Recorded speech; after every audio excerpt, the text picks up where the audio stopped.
Live ये कहाँ है यार?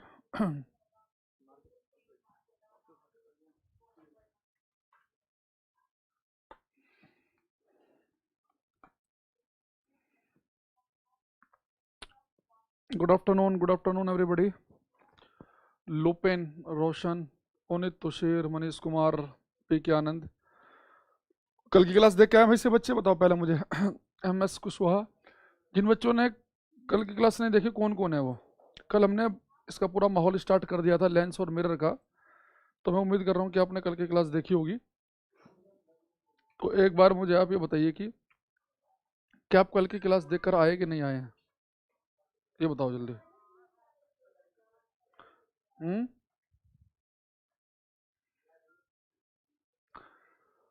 ओके, नमस्ते भैया शर्फी, क्या हाल चाल है? बहुत दिनों के बाद दिखाई दिया तुम। मधु, कुमारी, अजय, दो चार बच्चों नाम पढ़ देते हैं, बहुत दिनों बाद बात हो रही है इनसे। पी के आनंद, जितेंद्रा, कुमार आनंद, जतिन चौधरी, राहुल, बार बार बताना बस। राकेश यादव। मैं नहीं देखा। जिन बच्चों ने कल की क्लास नहीं देखी भाई, एक काम करो, मेरी आपसे रिक्वेस्ट है, वरना आपका भी टाइम खराब होगा, मेरा भी, क्योंकि आज की क्लास में कल का पूरा बेस चलेगा। तो आप एक काम करो कि इस वाली क्लास को छोड़कर आप पिछले वाली क्लास को क्लिक कर लो, क्योंकि हमने कल लेंस और मिरर स्टार्ट कर दिए। तो आप लेंस और मिरर को देख लो, ठीक है?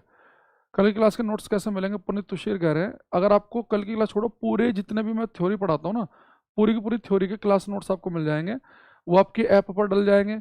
अगर आपको नया बैच है, नहीं तो मैंने कहा था कि आप ये अंकुर सर फिजिक्स मेरा टेलीग्राम चैनल है, इसे ज्वाइन कर लो। अंकुर सर फिजिक्स टेलीग्राम पे है ये। इसमें एक साथ लिखना है आपको, बिना किसी स्पेस के, टेलीग्राम पे। और आप थोड़ा सा स्क्रॉल करते हुए ऊपर जाओगे ना, थोड़ा सा स्क्रॉल करते करते आप ऊपर जाओगे तो आपको दो पीडीएफ मिलेंगी। एक हिंदी में होगी, एक इंग्लिश में। उसमें लिखा होगा कि जीएस स्पेशल, साइंस स्पेशल वाले डाउनलोड करो, तो उससे डाउनलोड कर लेना। तो उसमें जहाँ पर भी लेंस और मिरर स्टार्ट हो रखा होगा, वहाँ से कल की क्लास के नोट्स आपको मिल जाएंगे, ठीक है? सर एग्जाम कब से स्टार्ट होंगे? एग्जाम तो अपना वही होंगे भाई, एनटीपीसी वाले तो 28 दिसंबर से हो रहे हैं। बाकी अपना जो एनडी वगैरह के, वो अपने टाइम पे ही होंगे। सर ये टी शर्ट आप पर अच्छी नहीं लग रहा है। अरे ऐसा मत बोलो यार, कंपनी की टी शर्ट है। एक्चुअल में आज मुझे ना एक प्रोमो शूट करना है एनडीए के लिए, तो इसलिए मैं पहन के आया हूँ ये, ठीक है? चलो अब आगे बढ़ते हैं। कल की क्लास सो नहीं हो रही है? कैसे हो भाई, क्या बात कर रहे हो पवन बेईमान तुम यार? कल की क्लास फिजिक्स वाले सेक्शन में देखो, जो भी आपका बैच है, कल क्लास हुई थी 1 से 2:30 बजे, उस क्लास को देखो पहले। तो तभी फायदा है इस क्लास का, वरना केवल आपका टाइम खराब होगा और आप मुझे भी परेशान करोगे, जी ये समझ में नहीं आया, ये क्या होता है, क्या होता है, ठीक है? चलें आगे बढ़े। ओके, तो हम लिखेंगे अब यहाँ पे आज, लिखो बच्चे, मिरर फॉर्मूला, मिरर का सूत्र। तो मिरर फॉर्मूला से जो क्वेश्चन कैसे बनते हैं, उन्हें मैं करना है दर्पण का सूत्र, मिरर फॉर्मूला। तो दर्पण का सूत्र से हम कुछ क्वेश्चन पढ़ने वाले हैं, ठीक है? तो अब देखो बच्चों, मिरर फॉर्मूला क्या होता है अपना? ये होता है 1/f इजकल टू, थोड़ा और डार्क कर देते हैं इसे, 1/f is equal to 1/v plus 1/u। ये मिरर फॉर्मूला है, चाहे कनकेव हो चाहे कॉन्वेक्स हो। अभी मैंने आपको केवल कनकेव मिरर अवतल दर्पण पढ़ाया है, लेकिन ये मिरर फॉर्मूला कनकेव पर भी यही काम करेगा, कॉन्वेक्स पे भी, ठीक है? ठीक है, थैंक यू कुशवाहा, नया वर्मा, गुड आफ्टरनून। अब यहाँ पे केवल पढ़ाई की बात करो। ये गुरुजी आप बढ़िया लग रहे हो, बेहतरीन लग रहे हो, लाजवाब हो, इन बातों पे ध्यान मत दो। ये देखो, अब बच्चे कल मैंने आपको एक जिक्र किया था कि जो यू है, यू का मतलब क्या था बच्चे, याद करो। कल मैंने बताया था यू का मतलब है object distance from mirror, object distance from mirror, या पोल कह तो ज़्यादा अच्छा रहेगा, पोल, ध्रुव से वस्तु की दूरी। याद आ रहा है कल मैंने आपको ऐसे कनकेव मिरर बनाया था क्लास में, और मैंने कहा था बच्चे कि इस मिरर का जो मिड पॉइंट है उसमें मैंने पोल कहा था, ध्रुव। तो कोई भी हम जो डिस्टेंस नापेंगे ना, मान लो कि कोई ऑब्जेक्ट यहाँ पे रखा है, वो 20 सेंटीमीटर है कि 30 सेंटीमीटर है, वो डिस्टेंस हम नापेंगे पोल से। तो ऑब्जेक्ट डिस्टेंस फ्रॉम पोल, ध्रुव से वस्तु की दूरी है यू, ध्रुव से वस्तु की दूरी। अच्छा, वी का मतलब क्या बच्चे? यहाँ पे वी का मतलब है image distance, image distance from pole, from pole ध्रुव से प्रतिबिंब की दूरी, ध्रुव से प्रतिबिंब की दूरी, यानी जो इमेज बन रही थी ना, कल मैंने आपको बताया था कि ऑब्जेक्ट फोकस पे तो इमेज बनेगी इन्फिनिटी पे, तो इमेज की दूरी, ध्रुव से प्रतिबिंब की दूरी, एक दो न्यूमेरिकल करेंगे तो क्लियरिटी आ जाएगी आपको। अच्छा, अब एफ क्या बच्चे, अपना फोकल लेंथ है, फोकल दूरी है। एफ मैंने कल बताया था स्मॉल एफ क्या होता है, फोकस तक की दूरी, ये है अपना फोकल लेंथ, फोकल दूरी।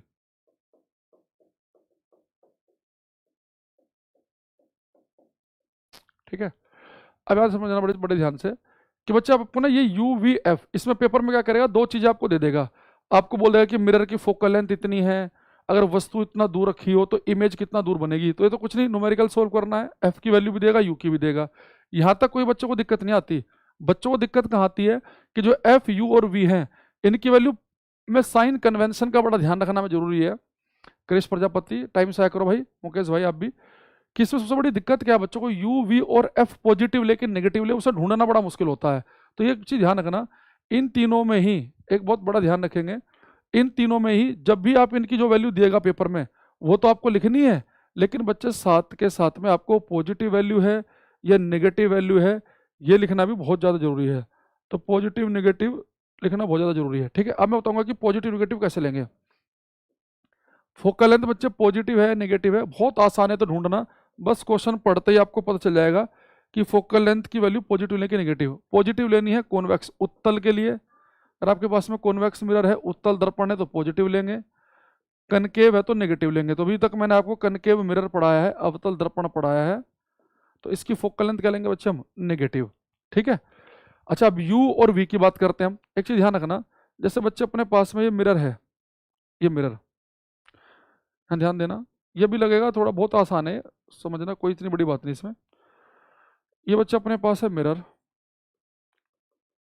ये था बच्चा अपने पास पूल। अगर आपको याद हो तो मैंने कल आपको बोला था कि जैसे कि यहाँ पे हमने एफ बनाया था, यहाँ पे सी बनाया था, यहाँ पे इन्फिनिटी, तो जो मैंने सर्कल बनाए थे ना ऑब्जेक्ट, यानी ऑब्जेक्ट कहाँ कहाँ हो सकता है, तो ऑब्जेक्ट मैंने लेफ्ट साइड पर रखा था हमेशा, 1 2 3 4 5 6 याद आ रहा है।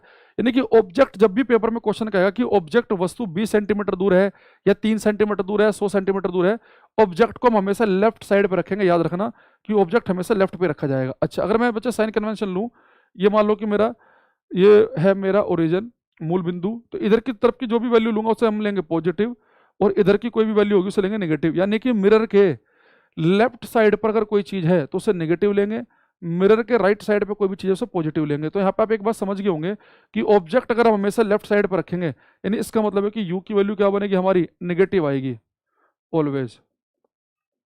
हम अपनी तरफ से यू की वैल्यू को हमेशा नेगेटिव लेकर चलेंगे, क्योंकि ऑब्जेक्ट हमेशा कहाँ रखेंगे हम, लेफ्ट पे। बच्चे जो आपकी इमेज है वी की जो वैल्यू है, ये पॉजिटिव भी हो सकती है नेगेटिव भी, आप समझ गए होंगे। कल याद करो 5 इमेज तो बनी थी लेफ्ट साइड पे, यानी उनकी वैल्यू तो नेगेटिव आएगी, और एक इमेज बनी थी इस तरफ, उसकी वैल्यू आएगी पॉजिटिव। तो वी पॉजिटिव या नेगेटिव आएगा, वो हमें क्वेश्चन जब करेंगे अपने आप से वैल्यू आ जाएगी। अगर वी की वैल्यू पॉजिटिव आए तो समझ जाना कि इमेज बनेगी दर्पण के पीछे, अगर वी की वैल्यू नेगेटिव आए तो समझ जाना कि इमेज बनेगी मिरर के सामने, जिधर ऑब्जेक्ट रखा हुआ है उसी तरफ।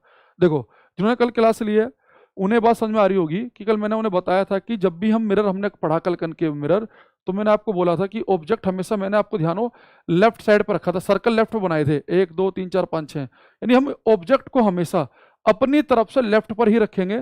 तो यू की वैल्यू तो हमेशा नेगेटिव लेंगे, तो यू का काम तो खत्म हो गया, फॉर्मूले में यू पॉजिटिव है कि नेगेटिव है। एफ का काम खत्म क्यों हो गया, अगर एफ की वैल्यू पॉजिटिव कब लेंगे, अगर कॉन्वेक्स मिरर होगा, नेगेटिव कब लेंगे, कनकेव मिरर होगा। दूसरी चीज, अब बचा केवल वी। मैंने आगे सोल्व करके अगर वी की वैल्यू पॉजिटिव आ जाए तो समझ जाना कि इमेज दर्पण के पीछे बनेगी, नेगेटिव आ जाए तो दर्पण के सामने बनेगी, क्योंकि इधर की वैल्यू नेगेटिव लेते हैं, इस तरफ की पॉजिटिव लेते हैं। तो ये पहले बार आप इसे उतार लो फॉर्मूले को। अब मैं एक दो क्वेश्चन कराऊंगा आपसे, उससे आपको सारी बातें समझ में आएंगी। और फिर मैंने दोबारा बता देता हूँ, जिस बच्चे ने कल क्लास नहीं ली है, इस क्लास को छोड़ के पहले पिछली क्लास देख ले, वो इसमें डेटा मत खराब करे, वो वरना कर नहीं पाएगा क्वेश्चन। ठीक है, तो एक बार गोल्डन कुमार गुड आफ्टरनून, धीरज गुड आफ्टरनून। और एक टाइम से भाई क्लास में आना बहुत जरूरी है, लेट आओगे तो भी मिस कर दोगे। ये पहले फॉर्मूला उतार लो। वाह, आज बड़े ठंडा भाई दिल्ली में, सोचा बिल्कुल बड़े माहौल हो रखा था, हर एक चाय की घूंट में मजारा लगी स्पेशल। तो सर्दियों में अपना ध्यान रखो, वैसे भी आजकल कोरोना वोरोना का माहौल है, जो सर्दी जुकाम तो होते ही हैं सर्दियों में जब मौसम बदलता है। तो आजकल तो कोई लोग पहले तो लोग कहते थे तबीयत खराब है तो लोग सहानुभूति देने आते थे, भाई साहब ध्यान रखो अपना, दवाई लो। रिश्तेदार भी आते थे केले लेके या कुछ और अनार वनार लेके, थोड़े महंगे से रिश्तेदार है तुम्हारे तो कीवी भी लेके आ जाएंगे। लेकिन आज कॉल कोई नहीं आएगा, किसी को बता दिया कि बुखार है जुकाम है, वो फ़ोन पे कह देगा हाँ ध्यान रखना, ठीक है। और वो ये कह देगा साथ घर वालों को ही कि तुम थोड़ा दूर रहना उससे, उसे ऊपर वाले कमरे में रख देना। तो ध्यान खुद ही रखना भाई अपना। हम्म। सर आपको टेलीग्राम चाहिए क्वेश्चन प्रैक्टिस है, टेलीग्राम पे बहुत सारी पीडीएफ भी पड़ी है क्वेश्चंस वाली, आप चाहो तो उन्हें भी ले सकते हो, पर आप क्लास नोट्स जरूर डाउनलोड कर लेना पुनीत। हाँ भाई राहुल, हम तो बिल्कुल ठीक है। हरदोई में बहुत ठंड है सर, आज लखनऊ में बहुत ठंड है, बच्चे बता रहे हैं। पीडीएफ नोट्स हैं, हाँ पढ़े हैं वहाँ पे। बाकी मैं एक बार जो नया बैच है तुम्हारे इसमें ऐप इस पर भी डलवा दूंगा मैं, फिजिक्स 4 में भी, ठीक है। चलो क्वेश्चन करेंगे, तो कल की क्लास में कितनी काम आएगी आप देखना, फॉर्मूला तो तुम कर ही लोगे। क्वेश्चन है, एन ऑब्जेक्ट, हिंदी वाले बच्चे हाथ में पेन रखना भाई, हिंदी में बोलूंगा मैं, हाथ में पेन तैयार रखना। An object of height, of height 12 centimetre is placed, is placed upright, is placed upright in front of a, in front of a concave mirror, in front of a concave mirror at a, at a distance of, at a distance of 40 centimeter, at a distance of 40 centimeter, comma, find the, find the position, size and nature of image, and nature of image if, if focal length of, if focal length of concave mirror is 20 centimetre. Hindi में लिखो, हिंदी में लिखेंगे 12 centimetre ऊंचाई का, हाँ भाई जतिन बिल्कुल, 12 centimetre ऊंचाई का, 12 सेंटीमीटर ऊंचाई की एक वस्तु, हाँ बिल्कुल एमसीक्यू चैप्टर वाइज कराएंगे भाई। 12 सेंटीमीटर ऊंचाई की एक वस्तु अवतल दर्पण के सामने, अवतल दर्पण के सामने 40 सेंटीमीटर की दूरी पर रखी हुई है। 12 सेंटीमीटर की, सॉरी हाँ 12 सेंटीमीटर ऊंचाई की एक वस्तु अवतल दर्पण के सामने, अवतल दर्पण के सामने 40 सेंटीमीटर की दूरी पर रखी हुई है, की दूरी पर रखी हुई है। बनने वाले प्रतिबिंब की स्थिति, उसका आकार और उसकी प्रकृति ज्ञात कीजिए। बनने वाले प्रतिबिंब की, बनने वाले प्रतिबिंब की स्थिति, उसका आकार और उसकी प्रकृति ज्ञात कीजिए यदि, यदि इसकी, यदि इसकी फोकल दूरी, यदि इसकी फोकल दूरी 20 सेंटीमीटर हो, यदि इसकी फोकल दूरी 20 सेंटीमीटर हो, यदि इसकी फोकल दूरी 20 सेंटीमीटर हो, ठीक है। देखो इसने, मैं बता देता हूँ इसने पूछा क्या है बच्चे। बनने वाले प्रतिबिंब की पोजीशन का मतलब ये है कि वस्तु तो 40 सेंटीमीटर दूर रखी है, तो इमेज कितना दूर बनेगी। साइज का मतलब है कि अगर ये वस्तु 12 सेंटीमीटर की है तो उसका साइज कितना होगा, उसके लिए आपको मैग्निफिकेशन से कर सकते हैं फॉर्मूले से, ठीक है अभी बताऊंगा। कल हमने बताया था ना magnification formula. Nature of image का मतलब है कि इमेज उल्टी है कि सीधी है कैसी है। अगर किसी ने कल की क्लास बहुत ध्यान से पढ़ी हो ना, तो बिना फॉर्मूला लगाए, एक भी बिना फॉर्मूला लगाए 1 से 5 सेकंड के अंदर सारे क्वेश्चन का आंसर दे सकता है वो, बशर्ते आपने कल की क्लास बहुत ही ध्यान के साथ पढ़ी हो। बिना फॉर्मूला लगाए हो सकता है क्वेश्चन। सेम ऐसा क्वेश्चन एनडीए में आया हुआ है।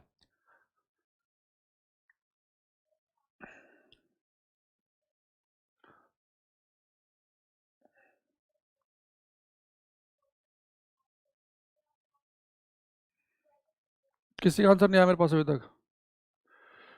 एक बच्चा कह रहा मोरेना, मोरेना में कोई मास्क भी नहीं लगाता, यू मोरेना, मोरेना जिलो है वो है पान सिंह तोमर। चलो अब मैं क्वेश्चन कर देता हूँ इसे, क्वेश्चन नहीं था देखो इसमें। आंसर तो आपने दिया नहीं किसी ने। ये बच्चे अपने पास में कनकेव मिरर है, अवतल दर्पण। ठीक है, मैंने कहा था कि अगर आप कॉपी पे बनाएंगे पेज पर तो इसे कैसे बनाएंगे, उल्टे सी की तरह कनकेव मिरर को। ठीक है, अब ये बच्चे अपना है पोल।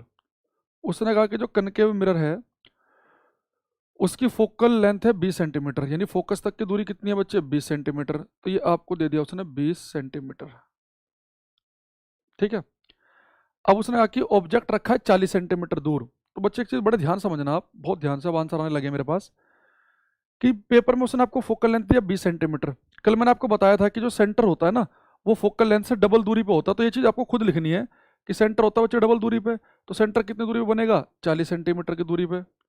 और उसने कहा कि जो ऑब्जेक्ट है आपका वो कनकेव मिरर से 40 सेंटीमीटर दूर रखा है। तो ऑब्जेक्ट मैंने कहा था हमेशा लेफ्ट साइड पर रखेंगे। तो ऑब्जेक्ट रखा है बच्चा आपका 40 सेंटीमीटर दूर, का मतलब है कि ठीक सेंटर पर रखा हुआ है ये ऑब्जेक्ट, 40 सेंटीमीटर दूर रखा है। और इसका नाम मैंने मान लिया ए बी। और लंबाई कितनी है इसकी, 12 सेंटीमीटर। अब आपको आंसर याद आ गया होगा। कल मैंने आपको बताया था अगर कनकेव मिरर के सामने ऑब्जेक्ट सेंटर पर रखा हो तो उसकी इमेज भी बच्चे कहाँ पे बनी थी, सेंटर पे बनी थी। और साथ में क्या बनी थी, सेम साइज की। यानी कि जो आपकी इमेज बनेगी, यानी जो वी की वैल्यू होगी, अगर यू 40 सेंटीमीटर दूरी पे है तो वी भी कितने पे होगा, 40 पे। अच्छा, इमेज बन रही है सामने, तो यानी कि वी की वैल्यू क्या होगी, -40। यू की भी कितनी है, -40 सेंटीमीटर, क्योंकि ऑब्जेक्ट 40 सेंटीमीटर दूर है और ऑब्जेक्ट रखते हैं लेफ्ट में तो माइनस आ गया, और इमेज भी कहाँ बन रही है, लेफ्ट में, -40 आ गया। फिर मैंने बताया था कि इमेज बनेगी फिर कैसी बनेगी, नेचर कैसा उसका, उल्टी बनेगी, इनवर्टेड। और उल्टी इमेज बच्चे कैसी होती है, रियल, वास्तविक, ये हम कल पढ़ चुके हैं। ये उल्टा और वास्तविक प्रतिबिंब बनेगा। और आपको ये भी पता, अगर ऑब्जेक्ट सेंटर पर रखा था कल तो इमेज भी सेंटर बनी थी और सेम साइज की बनी थी। यानी जो इमेज, अगर ऑब्जेक्ट का साइज 12 सेंटीमीटर है तो इमेज का साइज भी 12 सेंटीमीटर ही होगा। ठीक है, लेकिन कैसा होगा, वो उल्टा होगा। बात समझ में आई कि नहीं आई है? ये बात को आपने, मैंने आंसर किया, हम आप लोग शायद लाइव में 1-2 मिनट पीछे हैं इसलिए आपके आंसर बाद में आने लगे। नेहा वर्मा आपका बिल्कुल गलत है। मेरे पास आंसर जो दिए हैं मैं बता देता हूँ। सबसे पहले हमें, अरे इतना तुम कमेंट करते हो ना फिर पीछे भाग जाता है। पी के आनंद ने स्टार्ट किया, पुनीत, मोहित कुशवाहा, पुनीत गौतम, जगमीत सिंह, पुनीत, नेहा वर्मा, मुकेश भाई, असरफी, पी के आनंद, इन बच्चों ने हमें कुछ आंसर दिए, इन सबका बिल्कुल ठीक है। तो बताओ, अब जो हमने पढ़ा था ये इमेज वाला चक्कर, कि अगर ऑब्जेक्ट यहाँ पे है तो उसकी इमेज कहाँ बनेगी, ये न्यूमेरिकल में भी आपके काम आएगा। इसलिए मैंने कहा था ना, घर पे जाके हाथ से बना लेना बड़े आराम से, तमीज से। वो जो मैंने चीज़ कल आपको बताई थी वो केवल यहीं पढ़ी है तुमने, या तो किसी ने, हो सकता है कि मेरे से पढ़ के, मैं 6-7 साल से पढ़ा रहा हूँ तो किसी ने बता दिया हो, लेकिन कोई बताएगा नहीं ऐसे। अब इसी चीज़ को चलो हम फॉर्मूले से करते हैं, कि फॉर्मूले से चीज़ हम कैसे निकाल सकते हैं। अगर मान लो आपको ये एकदम से स्ट्राइक ना करता दिमाग में, तो फॉर्मूले से आप कर लेते। उसने कहा बच्चे कि फोकल लेंथ है 20 सेंटीमीटर, लिख लिया जी, ठीक है। ऑब्जेक्ट, वस्तु रखी है 40 सेंटीमीटर दूर, इमेज कितना दूर बनेगी आपको बताना है। फिर मैंने कहा था कि वैल्यू लिख के आप देखो कि पॉजिटिव वैल्यू लिखे कि निगेटिव लिखे। ये भी तो बड़ा इंपॉर्टेंट है कि वैल्यू को पॉजिटिव लिया जाए या निगेटिव लिया जाए। तो आपको पता है बच्चे, कनकेव मिरर है तो उसकी फोकल लेंथ क्या होगी, निगेटिव।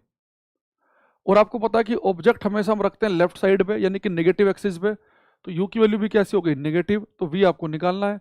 तो फॉर्मूला है हमारे पास 1/f = 1/v + 1/u। मिरर की बात कर रहे हैं बच्चे, जब मैं लेंस पढ़ाऊंगा ना तो लेंस वाले फॉर्मूले में बीच में माइनस आ जाता है, तो दर्पण के फॉर्मूले में प्लस है, लेंस जब पढ़ेंगे तो माइनस आएगा। तो अच्छा, अपने को निकालना है वी, तो वी कितना हो जाएगा, 1/f - 1/u। तो एफ की वैल्यू कितनी है, -20, यू की वैल्यू कितनी है, -40। तो एक माइनस तो है, एक यू -40 है, तो कहीं ऐसा ना हो कि आप ये वाले माइनस लिख के यू का माइनस लगाना भूल जाओ। तो माइनस माइनस प्लस हो जाएंगे, तो 1 प्लस वाला पहले लिख लेते हैं। सोल्व कर लो इसे, 40 एलसीएम आ गया, 40 में 40, 20 दूनी 40, तो -1/40 आ गया, 1/v की वैल्यू। तो v कितना आ जाएगा, -40 सेंटीमीटर। यानी कि ऑब्जेक्ट 40 सेंटीमीटर दूर है, इमेज भी 40 सेंटीमीटर दूर बन रही है, और नेगेटिव का मतलब है कि ठीक उसी तरफ ही बन रही है, ठीक उसी तरफ। ठीक है, आई बात समझ में?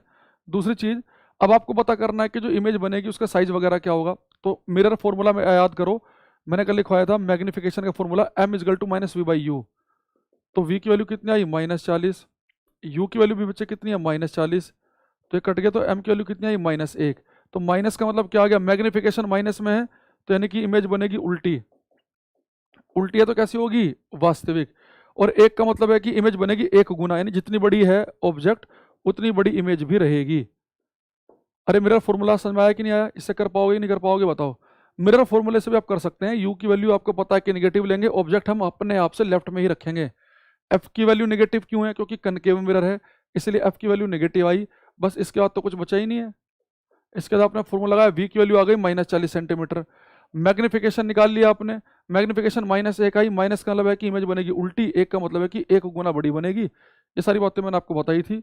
अब किसी को डाउट हो तो बताओ, फिर मैं थोड़ा सा ठीक ठाक क्वेश्चन की तरफ मूव करूंगा।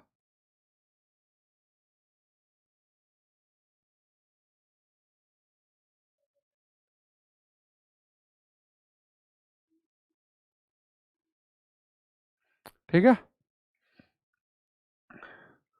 क्लियर है सर, क्लियर है, okay very good, no doubt. चलो फिर एक क्वेश्चन करो आप। इसी क्वेश्चन में आप लिखो एन ऑब्जेक्ट, पहले मैं सारी चीजें मिटा देता हूँ।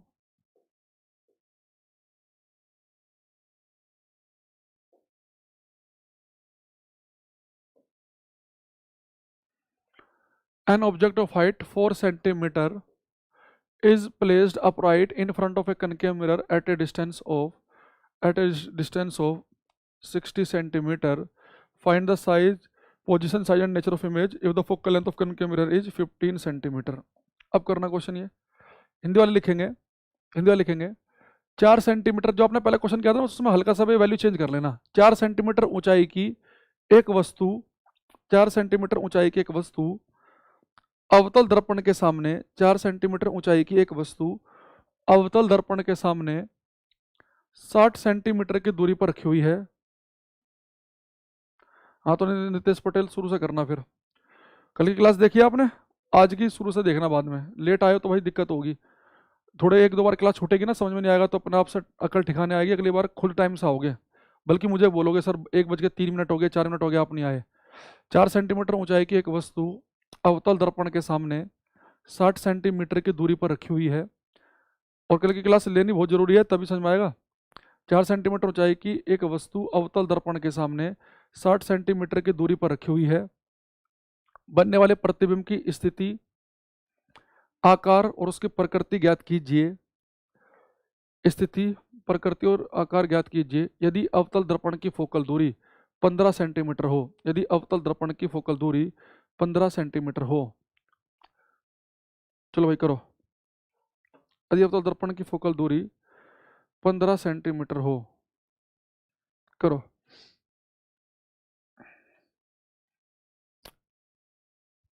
बच्चे इमेज कहाँ बनेगी, उसके लिए आप मिरर फॉर्मूले से v की वैल्यू निकाल सकते हैं।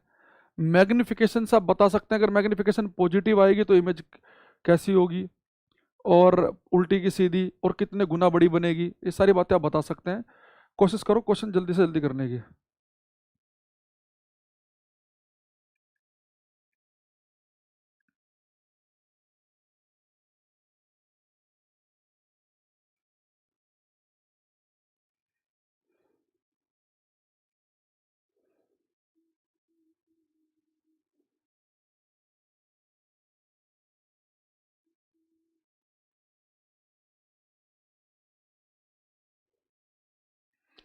इस क्वेश्चन का आंसर अभी तक किसी का नहीं आया मेरे पास।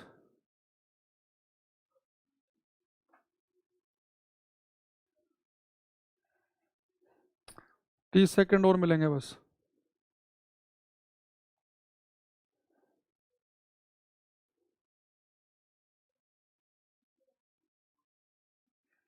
ओम प्रकाश सैनी जी, पॉजिटिव या नेगेटिव है भी साथ में बताना है, ताकि मुझे पता चल जाए कि नेगेटिव का मतलब है कि इमेज बनेगी मिरर के सामने, पॉजिटिव है तो मिरर के पीछे, तो पॉजिटिव नेगेटिव ही बताना है।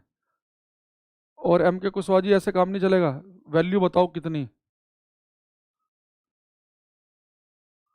अशरफ ने का मैं आंसर दिया है,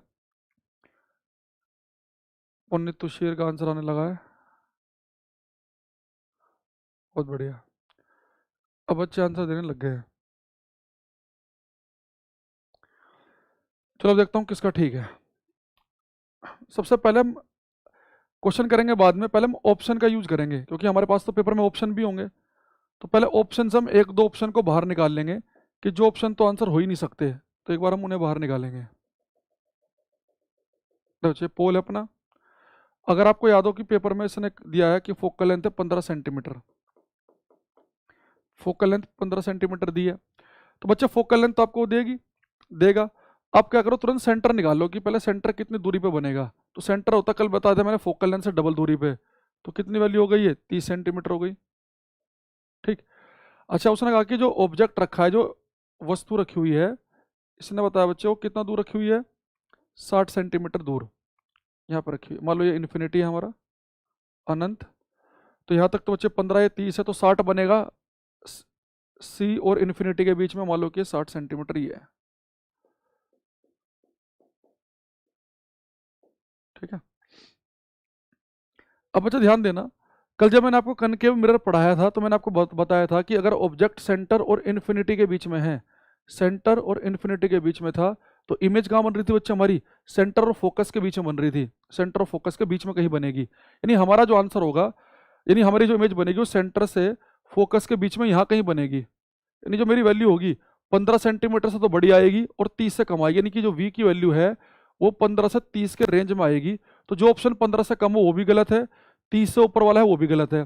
तो पहले तो आप एक आध ऑप्शन को बाहर कर देना। दूसरी चीज, जैसे कि एक मुकेश भाई के साथ गलत हो गया, -5 लिख रहे हैं, तो एक तो आप ये समझ गए कि जो हमारा आंसर आएगा वो कहीं 15 और 30 के बीच में लाई करेगा।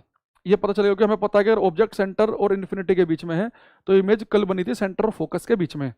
दूसरी चीज, आपको पता था कि जो इमेज बनी थी वो बनी थी उल्टी, तो किसी ऑप्शन में लिखा है कि इमेज बनेगी सीधी, तो वो भी ऑप्शन गलत है।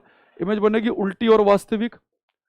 अगर आपको बच्चे याद हो, ये जो इमेज बनी थी ना, देखो, 1 2 3 4 5 6, 1 2 3, बच्चे जो इमेज बनी थी वो बनी थी छोटे साइज की। अगर आपके पास कल का डायग्राम हो, ठीक है, तो अगर आपके पास कल का डायग्राम हो तो इमेज बनेगी छोटी, यानी कि जो जितना भी साइज आपने लिया है उससे छोटा साइज होगा इमेज का। तो आप कुछ ऑप्शन से ही कॉम्बिनेशन लगा के कर सकते हैं, हो सकता है कि आपको फॉर्मूला लगाने की जरूरत भी ना पड़े, क्योंकि एक आध ऑप्शन में लिख देगा कि वो इमेज सीधी बनेगी, ऑप्शन बाहर हो गया। एक आध ऑप्शन में वो क्या कर देगा, इमेज की जो दूरी बताएगा 15 से कम या 30 से ऊपर बताएगा, वो भी बाहर हो गया। और जो साइज बताएगा इमेज का, वो हो सकता है कि बच्चा आपको बता दे जितनी बड़ी है उससे बड़ा बता दे, उसके बराबर बता दे, वो भी बाहर हो गया। जैसे कि साइज है 4 सेंटीमीटर, तो हमारा जो आंसर आएगा ना वो 4 सेंटीमीटर से छोटा आना चाहिए। अब मैं इसे प्रूफ कर लेता हूँ कि जो मैंने यहाँ पे लिखा, क्या वास्तव में वही हमारे आंसर आएंगे क्या मिरर फॉर्मूले से। देखो, आपसे उसने कहा बच्चे की फोकल लेंथ कितनी है, 15 सेंटीमीटर, तो -15 हो गया। कनकेव है, अवतल है, अवतल की फोकल लेंथ होती है नेगेटिव। उसके बाद बच्चे उसने कहा कि वस्तु कितना दूर रखी है, 60 सेंटीमीटर दूर। ऑब्जेक्ट रखते हैं हम लेफ्ट पे, तो यू की वैल्यू कितनी होगी, -60 सेंटीमीटर। तो वी निकाल लेते हैं कितना आएगा। तो मिरर फॉर्मूला आपके पास में है, 1/f = 1/v + 1/u। तो 1/v कितना जाएगा, 1/f - 1/u। तो v आपको निकालना है, f की वैल्यू कितनी है, -15, u की वैल्यू कितनी है बच्चे, -60। तो माइनस माइनस तो प्लस हो जाएगा, 1/60 - 1/50, तो 60 आ गया। 15 चौका 60, तो आ गया बच्चे कितना अपना, -3/60। 3 × 3 3 दूनी 6 0, तो v की वैल्यू आएगी -20 सेंटीमीटर। यानी बहुत सारे बच्चों ने जो -20 लिखा बिल्कुल ठीक है उनका, यानी कि जो आपकी इमेज बनेगी वो 20 सेंटीमीटर दूर बनेगी। तो यानी कि 15 है या 30 है, तो यहाँ कहीं बनेगी 20 सेंटीमीटर दूर। ठीक है। अच्छा, दूसरी चीज, अब इमेज उल्टी है कि सीधी है, उसके लिए मैग्निफिकेशन आवर्धन क्षमता निकालनी पड़ती है हमें। तो v की वैल्यू हम निकाल चुके हैं, -20 है। u की वैल्यू बच्चे हम निकाल चुके हैं, कितनी है, -60 है। तो माइनस से माइनस 20 चले 20 60, तो m की वैल्यू होगी -1/3। यानी माइनस का मतलब है कि इमेज कैसी बनेगी, उल्टी बनेगी, उल्टी बनेगी और वास्तविक बनेगी। मैग्निफिकेशन अगर 1/3 है, यानी ये जो इमेज का साइज होगा वो वस्तु के साइज का 1/3 होगा। यानी जो इमेज का साइज होगा वो 4/3 सेंटीमीटर होगा, और कैसा होगा, उल्टा होगा, 4/3 आएगा। ठीक है। अरे यहाँ तक की बात कर लोगे क्वेश्चन। अब भैया आपने एक बार v निकाल लिया, तो मैग्निफिकेशन निकाल लो -v/u से। तो -v की वैल्यू कितनी है, -20, इसकी कितनी है, -60, तो 20 चली 20 से 60, तो मैग्निफिकेशन -1/3 आई। यानी माइनस का मतलब है कि इमेज बनेगी कैसी, उल्टी, और मैग्निफिकेशन जितनी होती है इमेज उतनी ही गुना बड़ी बनती है। तो यानी कि इमेज बनेगी 4/3 साइज की। मुकेश भाई सही है आपका, रोशन कुमार आपका गलत है, जो -28 कह रहे हैं, आपका बिल्कुल गलत है ये।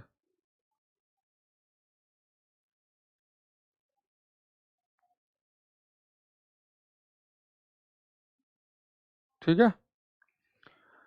सुनील सिंह का ठीक था, मुकेश भाई का सही था, राहुल का सही था, गौतम ने को सही लिखा, दीपक कुमार, ओम प्रकाश सैनी, पी के आनंद, रोशन कुमार गलत है आपका।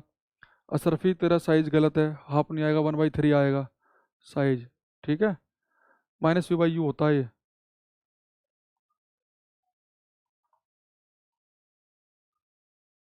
ओके, चलिए बहुत बढ़िया। अब मैं एक क्वेश्चन आपको थोड़ा सा डिफरेंट देने की कोशिश करूंगा, ठीक है।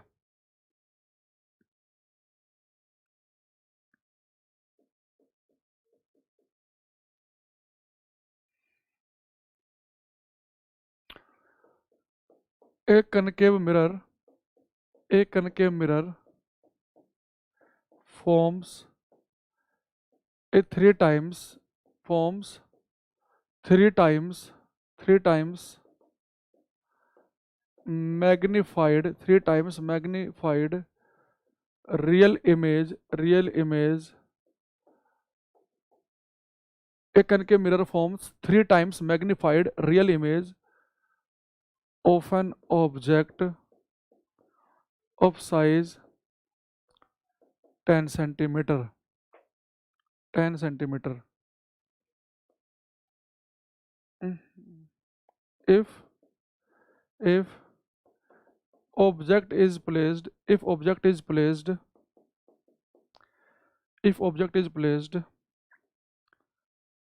5 centimeter from the mirror, 5 centimeter from the mirror, comma, find the position of image. Hindi में लिखेंगे, एक अवतल दर्पण एक वस्तु की एक अवतल दर्पण एक वस्तु की एक अवतल दर्पण एक वस्तु की 3 गुना बड़ी एक वस्तु का 3 गुना बड़ा वास्तविक प्रतिबिंब बनाता है। एक अवतल दर्पण एक वस्तु का 3 गुना बड़ा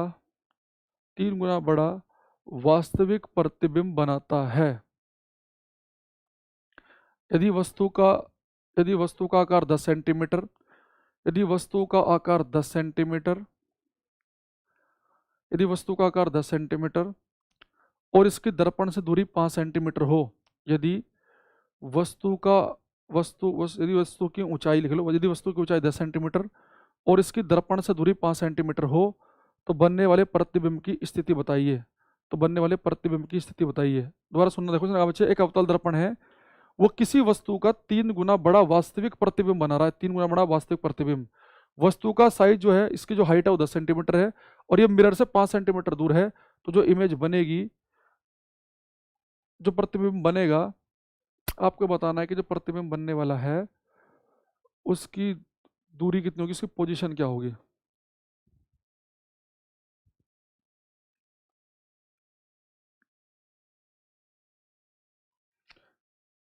और माइनस प्लस के साथ लिखना है बिल्कुल आंसर। और सर भी कभी तो कुछ लिख रहा है, कभी कुछ लिख रहा है, पहले कंफर्म कर क्या लिखना है आंसर।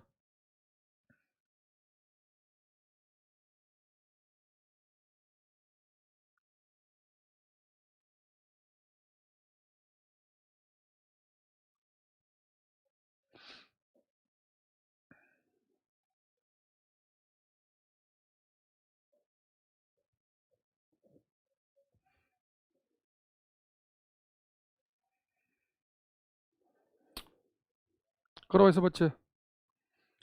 और 3 गुना, देखो 3 टाइम्स मैग्नीफाइड का मतलब मैं आपको बताता हूँ, कल भी मैंने बताया था। 3 गुना मैग्नीफाइड का मतलब ये है, 3 टाइम्स मैग्नीफाइड का मतलब क्या होगा बच्चे, कि जो मैग्निफिकेशन 3 दे रखी है उसने आपको। भाई 3 गुना, भाई मैंने कहा ना जितने गुना बड़ी इमेज बनती हो तो मैग्निफिकेशन होती है। तो यहाँ पे अगर आप देखेंगे, इस क्वेश्चन में कुछ था नहीं, बस केवल ये पेपर में आपको फंसाने के लिए लैंग्वेज ऐसी बनाई। उसने कहा कि 3 टाइम्स मैग्नीफाइड, यानी कि मैग्निफिकेशन उसने आपको 3 दे दी, क्योंकि बच्चे जितने गुना बड़ी इमेज बनेगी वही तो मैग्निफिकेशन होती है, कि 3 गुना बड़ी इमेज बनेगी तो मैग्निफिकेशन 3 हो गया। लेकिन अगर आप यहाँ पे ध्यान दें कि मैग्निफिकेशन पॉजिटिव लिखा है कि निगेटिव, ये नहीं भूलना। FUVM सब में याद रखना कि पॉजिटिव लें कि निगेटिव। अब बच्चों ने कहा कि इमेज बन रही है रियल, वास्तविक, और आपको पता है कि वास्तविक प्रतिबिंब हमेशा होता है उल्टा, इनवर्टेड। तो वास्तविक प्रतिबिंब हमेशा इन्वर्टेड होता है, उल्टा होता है, यानी कि मैग्निफिकेशन -3 है। बस अब तो काम हो गया हमारा। अच्छा, वस्तु कितना दूर रखी है बच्चे मिरर से? ऑब्जेक्ट को हम रखते हैं हमेशा लेफ्ट साइड पे, 5 सेंटीमीटर दूर रखिए। 10 सेंटीमीटर उसकी ऊंचाई है, 5 सेंटीमीटर दूर रखिए। 10 केवल ये कंफ्यूज करने के लिए दिया है, ठीक है। तो वी की यू की वैल्यू होगी -5। तो मैग्निफिकेशन क्या होती है मिरर की? -v/u। तो m की वैल्यू होगी माइनस, v की वैल्यू कितनी है निकालनी है, u की वैल्यू कितनी है बच्चे? -5, m की वैल्यू है -3, तो v की वैल्यू आ गई -15 सेंटीमीटर। यानी जो इमेज बनेगी वो मिरर से 15 सेंटीमीटर दूर बनेगी। किधर बनेगी? माइनस में, तो यानी लेफ्ट वाले हिस्से पे, यानी इधर बनेगी कहीं, ठीक है। तो निकालोगे नहीं निकालोगे? याद रखना पॉजिटिव निगेटिव में ध्यान रखना है। केवल इतने वैसे कंफ्यूज मत हो जाना कि मैग्निफिकेशन 3 दे के 3 लिख लो, वो पॉजिटिव है या नेगेटिव है उस बात का भी हम ध्यान रखेंगे, अदरवाइज क्वेश्चन हमारा गलत हो जाएगा, ठीक है। चलो एक क्वेश्चन लास्ट और कर लेते हैं मुकेश भाई के कहने पर, इनकी बात का हम पूरा सम्मान करेंगे। यहाँ देखो,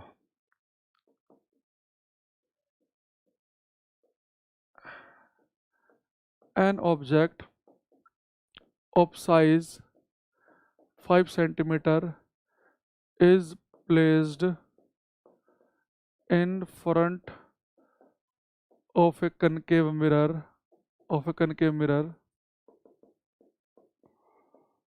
at a distance of 10 centimeter, comma, find the position, nature and size of image if the focal length of concave mirror is 15 centimetre. Hindi में लिखेंगे, 5 सेंटीमीटर ऊंचाई की एक वस्तु 5 सेंटीमीटर ऊंचाई की एक वस्तु अवतल दर्पण के सामने 10 सेंटीमीटर की दूरी पर रखी है। 5 सेंटीमीटर ऊंचाई की एक वस्तु अवतल दर्पण के सामने 5 सेंटीमीटर ऊंचाई की एक वस्तु अवतल दर्पण के सामने 5 सेंटीमीटर ऊंचाई की एक वस्तु अवतल दर्पण के सामने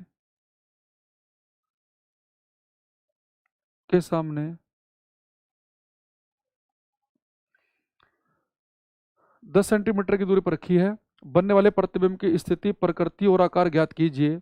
बनने वाले प्रतिबिंब की स्थिति, प्रकृति और आकार ज्ञात कीजिए यदि अवतल दर्पण की फोकल दूरी 15 सेंटीमीटर हो। यदि अवतल दर्पण की फोकल दूरी 15 सेंटीमीटर हो।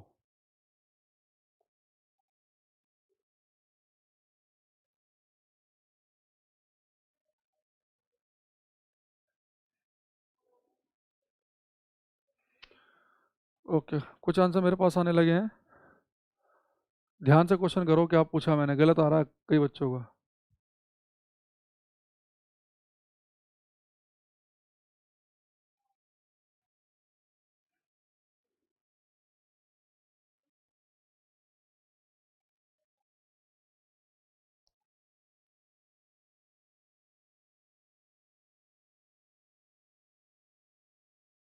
हम्म अरे क्वेश्चन रिपीट ये कह रहा है कि सामने लिखा तो है 5 सेंटीमीटर ऊंचाई की एक वस्तु अवतल दर्पण के सामने 10 सेंटीमीटर की दूरी पर रखी है। बनने वाले प्रतिबिंब की स्थिति, प्रकृति, आकार ज्ञात कीजिए यदि अवतल दर्पण की फोकल दूरी 15 सेंटीमीटर हो। यदि अवतल दर्पण की फोकल दूरी 15 सेंटीमीटर हो। देखो इसमें एक चीज ध्यान देना आप, ये अच्छे अपने पास है कनकेव मिरर। इसने कहा कि कनकेव मिरर है और इस कनकेव मिरर की बच्चे फोकल लेंथ जो है ना, फोकल लेंथ जो दी है वो उसने दिए बच्चे आपको 15 सेंटीमीटर, 15 दिए ना, और ऑब्जेक्ट रखा है 10 सेंटीमीटर दूर। यानी आप ध्यान से समझिए होंगे जो बच्चे समझदार हैं कि ऑब्जेक्ट रखा है 10 सेंटीमीटर दूर। यानी इस बार आपका ऑब्जेक्ट बच्चे कहाँ रखा है? फोकस और पोल के बीच में। याद करो कल की क्लास, अगर ऑब्जेक्ट फोकस और पोल के बीच में था तो इमेज कहाँ बन रही थी बच्चे? मिरर के पीछे बन रही थी। यानी एक तो v की जो वैल्यू आएगी वो पॉजिटिव आएगी, और जो इमेज बन रही थी बच्चों कैसे बन रही थी? सीधी। यानी जो मेरा जो ऑब्जेक्ट कितने साइज का लिया मैंने इसमें? 5 सेंटीमीटर का ऑब्जेक्ट लिया 5 सेंटीमीटर। यानी जो इमेज का हाइट होगी एक तो 5 सेंटीमीटर से ज्यादा आएगी। इमेज सीधी बनेगी, सीधी और आभासी बनेगी, इरेक्ट और वर्चुअल बनेगी, ठीक है, तो ये दो बातें मुझे पता चल गई कि एक तो जो इमेज है उसकी हाइट 5 सेंटीमीटर से बड़ी होगी और इमेज बनेगी सीधी और आभासी, और वी की वैल्यू आएगी पॉजिटिव। चलो एक बार मेरा फॉर्मूले से कंफर्म करके देख लेते हैं। लेकिन वो ये कि कल की इमेज वाली चीजें पड़ी होंगी ध्यान से, तभी क्वेश्चन हो पाएगा। देखो यू कितना है बच्चा आपके पास में, -10 सेंटीमीटर। एफ कितना है, -15 सेंटीमीटर। ठीक है, तो पहले हम वी निकाल लेते हैं, तो निकाल लो। 1/f is equal to 1/v plus 1/u। तो 1/v कितना जाएगा, 1/f -1/u। एफ की वैल्यू है -15, यू की वैल्यू है -10। तो बच्चे कितना हो जाएगा, माइनस माइनस प्लस, तो 1/10 -1/15। तो यहाँ 30 आ गया एलसीएम, 10 20 10 30, 15 दूनी 30, तो 1/30 आया। तो 1/v की वैल्यू, तो v कितना बनेगा बच्चे अपना, तो v आ गया अपना, क्रॉस मल्टीप्लाई करेंगे तो 30 सेंटीमीटर, यानी कि v की वैल्यू आ गई 30 सेंटीमीटर। v पॉजिटिव आया, यानी इमेज कहाँ बनेगी, मिरर के पीछे। तो v की वैल्यू पॉजिटिव आ गई, साफ साफ दिख रही है आपको। बहुत अच्छा लिखा कसरफी ने, ओमी प्रकाश ने, जतिन चौधरी ने। बाकी और क्वेश्चन भी मैं चेक कर लेता हूँ इसमें। अब देखते हैं कि इमेज उल्टी सीधी कैसे बनेगी, तो उसके लिए मैग्निफिकेशन होती है -v/u, तो वो निकाल लो। अच्छा, मैग्निफिकेशन निकालने के लिए आपको बच्चे क्या चाहिए, v और u की वैल्यू चाहिए। तो v की वैल्यू कितनी है अपने पास में, 30। u की वैल्यू कितनी है बच्चे अपने पास में, -10। ये कट गया, तो m की वैल्यू आ गई 3। m की वैल्यू 3 का मतलब क्या है, अगर m की वैल्यू पॉजिटिव है यानी इमेज बनेगी सीधी, सीधी है तो आभासी होगी, और 3 है तो नहीं 3 गुना बड़ी बनेगी। अगर वस्तु 5 सेंटीमीटर की है तो इमेज 15 सेंटीमीटर की होगी, 15 सेंटीमीटर। क्वेश्चन क्लियर है कि नहीं, ये पहले बताओ। 3 गुना बड़ी इमेज बनेगी, 30 सेंटीमीटर दूर पे बनेगी, प्लस होगा, सीधी बनेगी। बहुत बढ़िया सर, वेल डन। दीपक गलत है तुम्हारा, नेहा वर्मा का सही है, फिर दीपक कुमार ने बाद में सही कर दिया है। मुकेश भाई का ठीक है, जतीन का कुछ सही है, दीपक कुमार ने बहुत पहले गलती कर रखी थी एक चीज। अलग अलग का, एक तो सारे बच्चे क्वेश्चन का आंसर दिया करो, सुना मत करो। केवल टीचर का तुम वेट करते रहते हो कि वो बोर्ड पे करेगा। जब तक अपने आपसे नहीं करोगे ना, तो फिर आपको पता चलने लगता है कि हम कहाँ गलती करते हैं और टीचर ने वहाँ पे क्या बताया और हम क्या कर रहे थे। तो फिर कल आप देखते रहते हो ना, आपको लगता है अच्छा अच्छा अच्छा, ऐसे हो जाएगा, ऐसे हो जाएगा, ऐसे हो जाएगा, पर वो होता नहीं है ऐसे।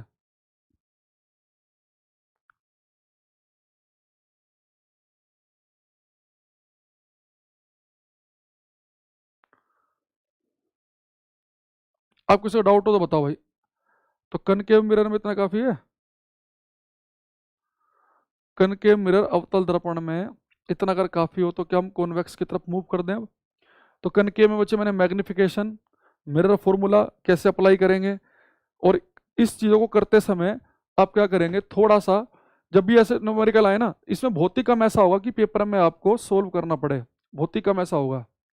परंतु शेर आपका भी साथ ठीक ही होगा, कमेंट आपका चला गया भाई, वो बहुत सारे कमेंट चलते रहते हैं ना, तो सबके नाम पढ़ नहीं पाते हम। एक चीज़ देखना है यहाँ पे कि जब भी क्वेश्चन पेपर में आए, 2 3 ऑप्शन ऐसे निकल जाएंगे, बहुत ही कम ऐसा चांस होगा कि आपको पेन चलाना पड़ेगा। बस आपको जो मैंने कल डायग्राम बताया था ना, वो डायग्राम आपके दिमाग में होना चाहिए। अच्छा ओ, इस बार तो ऑब्जेक्ट फोकस और पोल के बीच में आ रहा है। जैसे बच्चे को पता चलेगा कि कनकेव मिरर है, ऑब्जेक्ट फोकस और पोल के बीच में है, तो इमेज सीधी और बड़ी बनेगी, तो ऑप्शन देखेगा वो। तो एक आध उल्टे वाला ऑप्शन को बाहर निकाल देगा वो। उसके बाद वो साइज देखेगा कि साइज बड़ा आना चाहिए, फिर उसके बाद वो क्या करेगा, देख लेगा कि वी की वैल्यू पॉजिटिव आनी चाहिए, मिरर के पीछे इमेज बनेगी। तो ऐसे ऐसे कॉम्बिनेशन लगा के आपको बिना पेन चलाई सारी चीजें मिल जाएंगी आपको पेपर में। ऐसे जो मैंने आपको पहला क्वेश्चन कराया, सबसे पहले वाला क्वेश्चन, इसके आने के चांस बहुत रहते हैं। ये वाला कि भाई आपने यहाँ देखा, ये वाला नहीं था, कहाँ गया पहले वाला, अच्छा वो तो मैंने उसमें मिटा दिया ना, उसमें चेंज कर दिया था। तो ऑब्जेक्ट सेंटर पर रखा तो इमेज भी सेंटर बनेगी, सेम साइज की बनेगी, उल्टी बनेगी, ऐसे ऐसे। सर आज मुझे मेल आया है आरबी चेन्नई से, बहुत बढ़िया सर। फिर सबको भाई मेल वेल आने लगे ना अब, एनटीपीसी के कि पेपर वेपर के बारे में। अरे हमराज बहुत कर लिया, अब कितना करता रहेगा इनमें, जोड़ घटा गुणा भाग करनी, और करना क्या अब।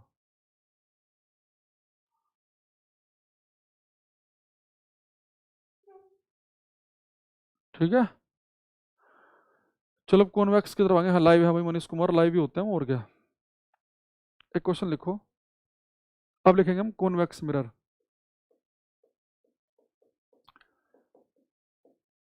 उत्तल, अरे सॉरी, कनकेव मिरर के यूज तो हमने लिखे ही नहीं है। अब लिखेंगे यूजेस ऑफ कनकेव मिरर,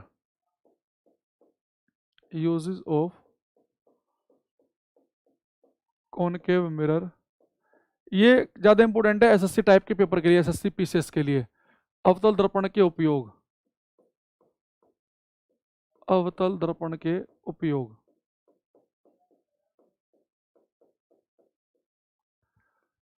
ठीक है। विजय मोरे कह रहे सर नहीं समझ पाए, कोई बात नहीं भाई, एक आदमी नहीं भी समझेगा तो अब उसके चक्कर में हम पूरी क्लास तो रिपीट करेंगे नहीं। तो कल की क्लास और आज की क्लास ध्यान से कंटिन्यूटी में देखना, और अपने हाथ से पेन चलाना। केवल बोर्ड की शक्ल देखते रहोगे तो नहीं आएगा समझ में। हाथ में पेन होगा। कल जो इमेज बताई थी बनानी, उसे आपने कितनी बार बनाई घर पे, कितनी बार उसे समझने की कोशिश की, तो तब आएगा समझ में। थोड़ी मेहनत करनी पड़ेगी। सर मेरा मेल एक्टिव नहीं हो है तो क्या करें, और मेल एक्टिव भी नहीं हो सकता, नहीं हो सकता तो भाई इसका तो पता नहीं अब क्या करें हम।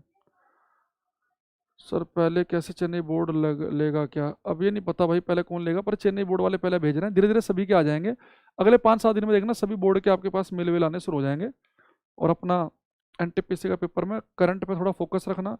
मैथ और रीजनिंग आपकी तैयार होगी, मैंने ऐसा मान लिया, मैथ रीजनिंग आपकी तैयार है, क्योंकि ऐसा नहीं है कि मैथ और रीजनिंग तुम्हारी तैयार नहीं है और लग रहे हो करंट पढ़ने। तो सबसे ज़्यादा स्कोरिंग जो होता है ना मैथ और रीजनिंग होते हैं, उन्हें आपने एक बार अच्छे से करके रख लिया, वो तो सब बच्चे करके रखते ही हैं। अब आपको बाकी बच्चों से एक आगे बढ़ना है, एक ऐड लेनी है, तो उसके लिए क्या करेंगे फिर आप, ये जीएस पढ़ो, साइंस पढ़ो, करंट पढ़ो, फिर इस तरह की चीज़ आपको करनी पड़ेंगी। ठीक है, चलो अब यहाँ देखो बच्चे, कनके मिरर के यूज से पहले मैं आपको हिंट दूंगा और आप मुझे उस हिंट के हिसाब से बताएंगे। ठीक है, हिंट के हिसाब से। तो सबसे पहला हिंट मेरा ये है कि कल मैंने आपको एक बात बताई थी कि कॉनकेव जो मिरर होता है ना, अवतल दर्पण, कॉनकेव मिरर जो अवतल दर्पण है, ये होता है कन्वर्जिंग, ये प्रकाश की किरणों को कन्वर्ज करता है। कल मैंने शुरू के 10 मिनट ये पढ़ाया था कि कन्वर्जिंग मिरर है, इसे हिंदी बोलते हैं हम अभिसारी दर्पण। यानी अगर इसके ऊपर प्रकाश की किरणें डलेंगी तो उन प्रकाश की किरणों को इकट्ठा करने का काम करता है। तो अगर एग्जाम में क्वेश्चन आ जाए कि भाई कन्वर्जिंग मिरर कौन है, प्रकाश की किरणें कौन इकट्ठा करता है, तो आपको पता है जी कनकेव है। अब मेरा क्वेश्चन है कि अगर आपने कनकेव मिरर के ऊपर, ये कल बता चुका हूं मैं, अगर आपने कनकेव मिरर के ऊपर प्रकाश की किरण डाली बिल्कुल पैरेलल समांतर, तो सारी किरणों को एक ही जगह इकट्ठा करता है, उसे हमने क्या बोला था, फोकस। तो मुझे एक चीज बताओ, अगर कनकेव मिरर लाइट को कन्वर्ज करता है, प्रकाश की किरणों को अंदर की तरफ को मोड़ता है, तो इसके इस गुण की वजह से मुझे इसका यूज कहाँ करना चाहिए। कनकेव मिरर कन्वर्जिंग है, तो इसके इस गुण की वजह से मुझे इसका यूज कहाँ करना चाहिए, बताइए। सेंटर सर जहाँ से फिल किया है वहाँ होगा क्या।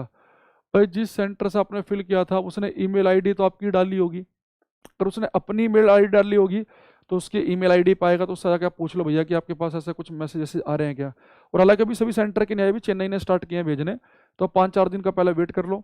अगर आपने अपनी ईमेल आईडी डाली थी तो आपकी ईमेल आईडी पे ही आएगा फिर वो।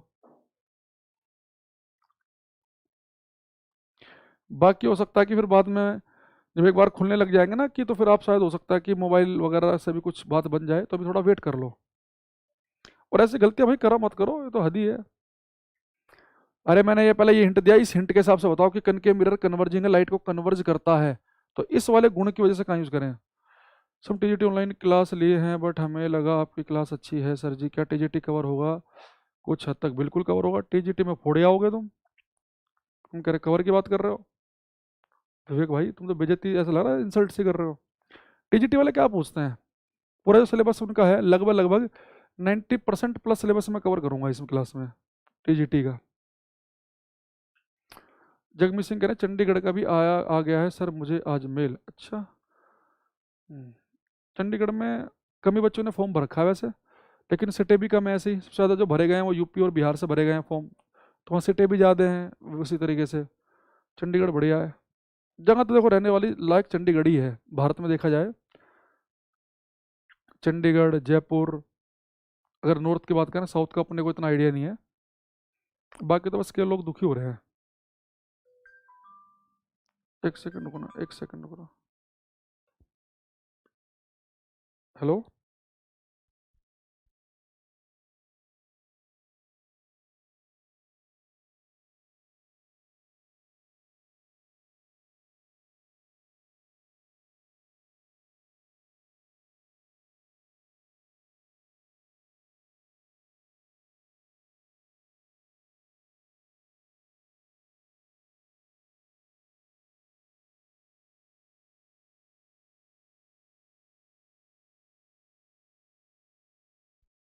चलो बहुत बच्चे ने सही आंसर दिया। देखो कनकेव मिरर बच्चे कन्वर्जिंग है, प्रकाश की किरण इकट्ठी करता है।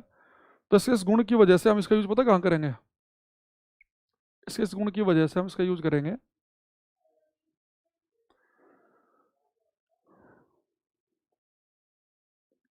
गाड़ियों की हेडलाइट्स में। जो हमारी गाड़ी की जो हेडलाइट होती है ना, जैसे आपकी गाड़ी की हेडलाइट है, आप चाहते हैं कि आपकी गाड़ी की हेडलाइट में जो भी प्रकाश निकले वो सारा का सारा आपकी गाड़ी के सामने इकट्ठा हो।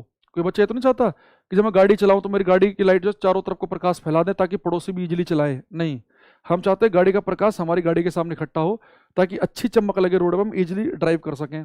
पड़ोसी अपने गाड़ी की हेडलाइट का यूज करे, वो दूसरे के ऊपर डिपेंडेंट ना रहे। तो गाड़ी के जो हेडलाइट होती है उसमें कनकेव मिरर लगे होते हैं। कहाँ पे लगे होते हैं उसमें ध्यान रखना। बहुत सारे बच्चे गलत समझते हैं इसे।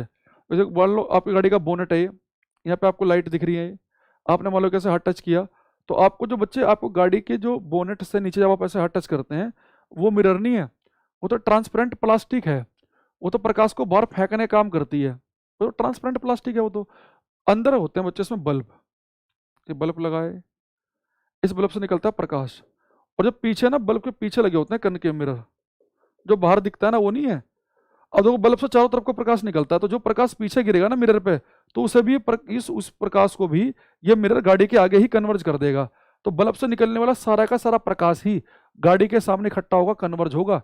तो गाड़ियों में जो आप जहाँ पे आप टच करते हैं बच्चे, वहां पे कनकेव नहीं होता, वो तो प्लास्टिक है, उसके पीछे बल्ब है, बल्ब के पीछे होता है कनकेव मिरर। तो कनकेव मिरर एक तो होता है गाड़ियों की हेडलाइट में। अच्छा, इसके अलावा इसका आप यूज कर सकते हैं टॉर्च में। जो सर्च लाइट होती है ना टॉर्च, देखो आपने टॉर्च का बटन दबाया, उससे लाइट निकली। आप कभी कमरे में पूरा अंधेरा करके टॉर्च का बटन दबाना, सारा का सारा प्रकाश एक ही जगह इकट्ठा होगा और एक सर्कल सा बनेगा। टॉर्च की लाइट दबाने पे ना एक सर्कल बनता है। आपने बचपन में किया होगा, उस सर्कल को हम ऐसे करते थे, सर्कल चल रहा है आगे आगे, हम चल रहे हैं पीछे पीछे। कि बार हम बचपन में टॉर्च जला के अंधेरे कमरे में कभी इस कमरे पे करते थे, सर्कल चलाएंगे, कभी इस दीवार पे, कभी इधर, कभी इधर, कभी इधर। तो टॉर्च से जो लाइट निकलती है ना कन्वर्ज होती है एक ही जगह, इसलिए इंटेंस लाइट एक ही जगह गिरती है, इसलिए डार्क सर्कल बनता है लाइट का। जबकि जब आप कैंडल जलाते हो ना, तो कैंडल बच्चे पूरे कमरे में लाइट को डाइवर्ट करता है, फैलाता है। तो एक कैंडल भी हल्का हल्का सा प्रकाश पूरे कमरे में कर देती है। तो लाइट को डाइवर्ज करती है, फैलाते ही है कैंडल, लेकिन टॉर्च लाइट का प्रकाश कन्वर्ज होता है। तो अभी मैंने जो हिंट दिया, जो बच्चे सेविंग मिरर बोल रहे हैं, एक से बेवकूफ है, उन्हें कहा मैंने कि हिंट दिया कन्वर्जिंग मिरर, लाइट कन्वर्ज करता है कनकेव मिरर। तो उसमें डेंटिस्ट का क्या मतलब आ गया? डेंटिस्ट भी यूज करता है इसका, पर उसका रीजन कुछ और है। जो बताया जा रहा है पहले उससे बताओ, यानी कि जो पता बस अपना बस बकना है मुंह खोल के। अब देखो इसमें लिखेंगे हम, इसका यूज कहाँ किया था बच्चे? एक तो इसका हम यूज करते हैं गाड़ियों की हेडलाइट्स में,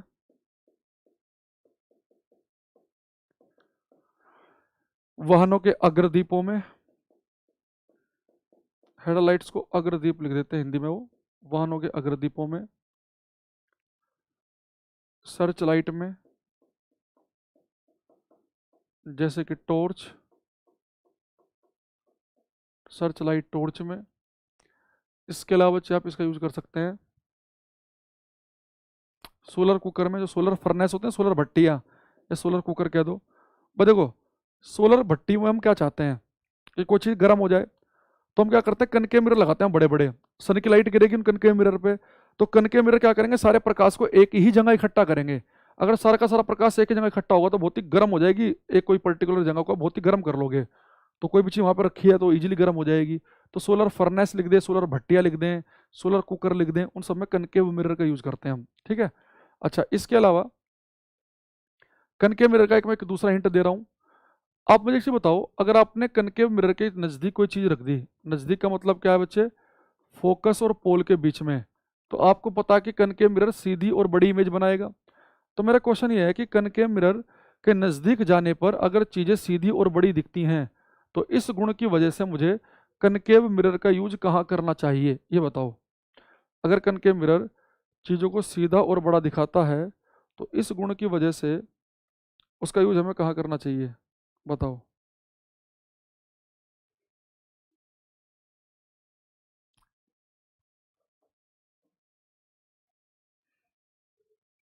अगर कनकेव मिरर चीज़ों को सीधा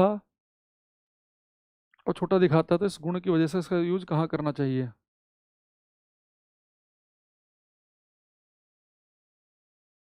फिर सीधा और बड़ा दिखाता है, सीधा और बड़ा।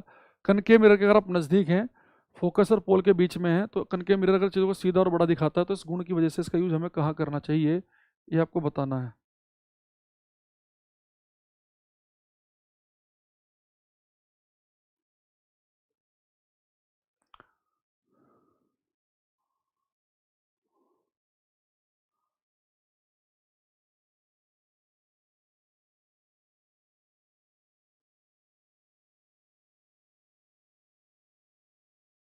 यस, बहुत बढ़िया। देखो, इसका जब यूज कर सकते हैं शेविंग मिरर के रूप में। मान लो आपको दाढ़ी बनानी है और मैं आपके सामने कैसा मिरर रखूं जिस मिरर में आपका चेहरा सीधा और बड़ा भी दिखे। तो अगर चेहरा सीधा और बड़ा दिख रहा है तो ज़्यादा बढ़िया रहेगा, ज़्यादा कंफर्टेबल रहेगा आपके लिए शेविंग करना।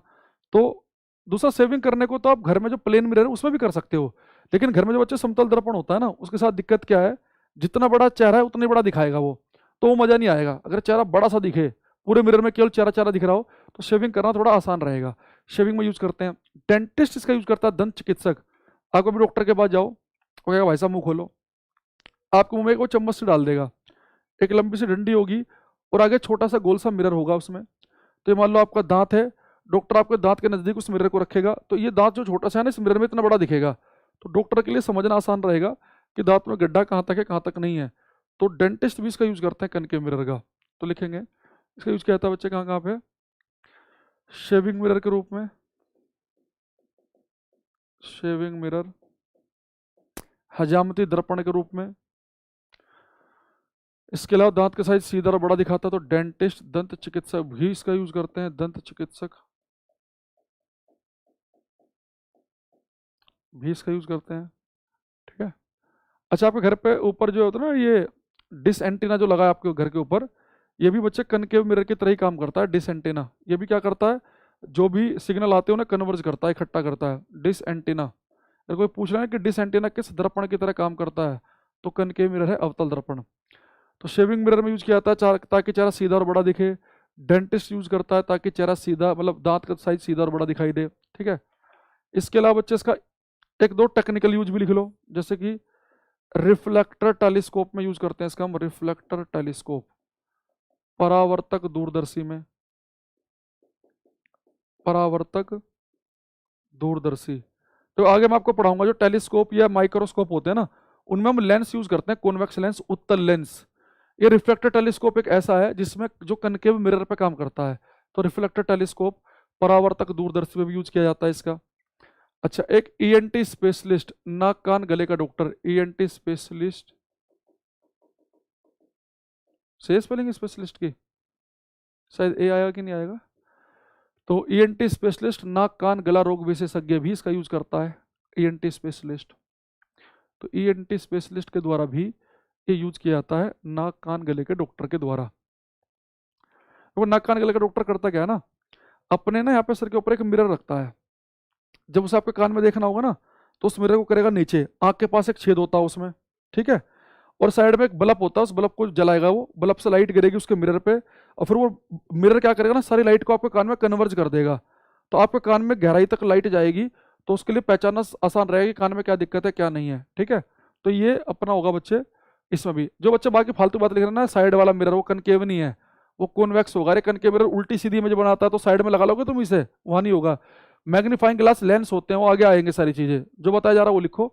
इसमें बच्चे ये एक तो आपका ये डेंटिस्ट वाला बड़ा इंपॉर्टेंट है, बहुत आता है पेपर में।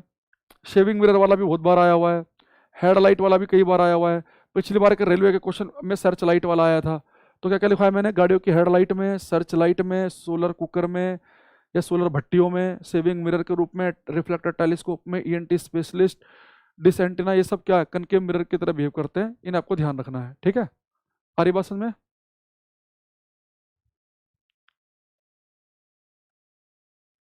अगर कोई डाउट हो तो बताओ।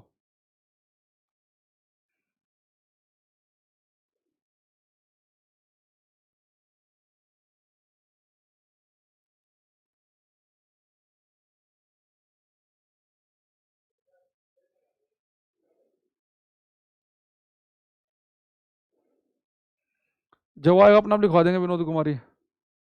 अभी जो चल रहा है पहले वो तो आने दो। तो एक तो बच्चे ना आधे से दिमाग से पैदल हैं। जब तुम्हें कनकेव मिरर बताया जा रहा है तो कनकेव मिरर का लिखो, जब कॉन्वेक्स आएंगे तो कॉन्वेक्स का लिखेंगे, जब लेंस आएंगे लेंस का लिखेंगे, अपना पता चल जाएगा किस में कौन सा यूज होता है। जब सारे खत्म हो जाएंगे तब पूछो ना कि ये वाला रह गया है। तो जब वो उस हिसाब से हिंट के हिसाब से बताया जाएगा ना कि भाई इनका यूज यहाँ पे क्यों किया, क्योंकि कनकेव मिरर या तो लाइट को कन्वर्ज करता है या फिर चीज़ों को सीधा और बड़ा दिखाता है, इसलिए कर रहे हैं। तो आगे से आगे भागना है, क्वेश्चन एक पूछ लो तो करना नहीं। तो अभी हमारा कनकेव मिरर में अब एक चलते चलते एक चीज और देखेंगे। जो चेक कनकेव मिरर होता है ना, अवतल दर्पण, इसमें एक छोटी चीज याद रखना, आपको क्वेश्चन भी आ रहा होगा आंसर भी, लेकिन तब भी वो ऑप्शन में फंसा के आपको गलती कर देगा। कनकेव मिरर बच्चे हमारे पास में होते हैं दो टाइप के, एक होता है पैराबोलिक परवलयाकार, एक होता है स्फेरिकल गोलाकार।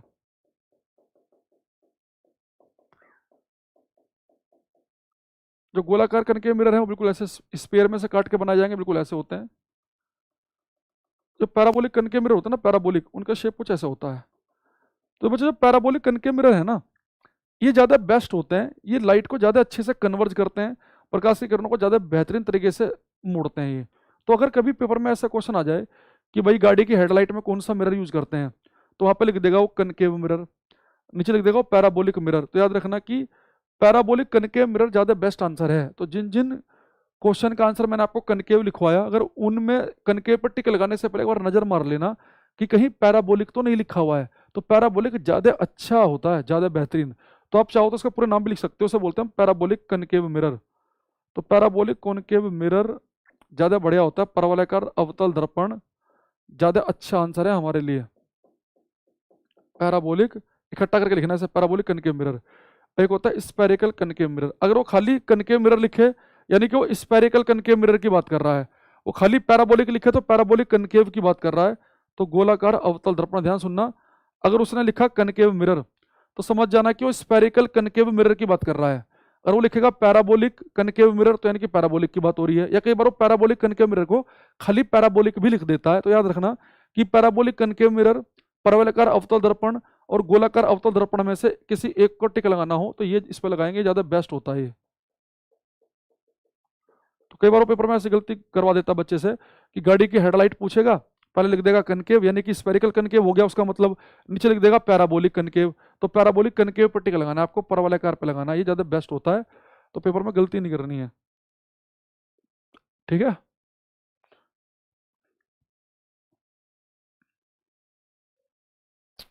तो ये हमारा कनकेव मिरर में बच्चे में क्या क्या पढ़ा। एक चीज तुमने पढ़ेगी, कनकेव मिरर में अगर ऑब्जेक्ट यहाँ पर है तो इमेज कहाँ पर बनाएगा, ये पढ़ लिया हमने। फिर कनकेव मिरर में हमने मिरर फॉर्मूला देख लिया।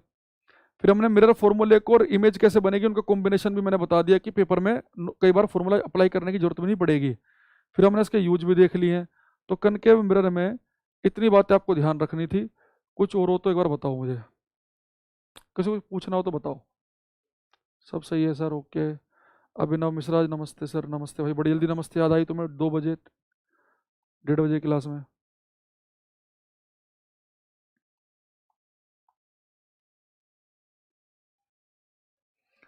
दिनेश लहरे कह रहे सर मेरे पर नोटिफिकेशन नहीं आता आपके, फिर दिक्कत होगी कुछ नेटवर्क वगैरह में। तो आप 1 बजे क्लास का टाइमिंग है अपनी, तो 1 बजे आ जाया करो भाई लाइव।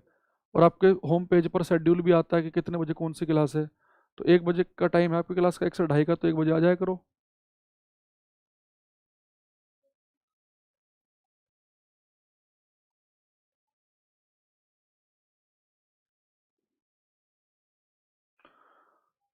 सर एक बार रे डायग्राम से बता दो एक दो। देखो रे डायग्राम से मैंने जानबूझ के नहीं बताया था आपको। देखो यहाँ देखना ध्यान से। हम्म।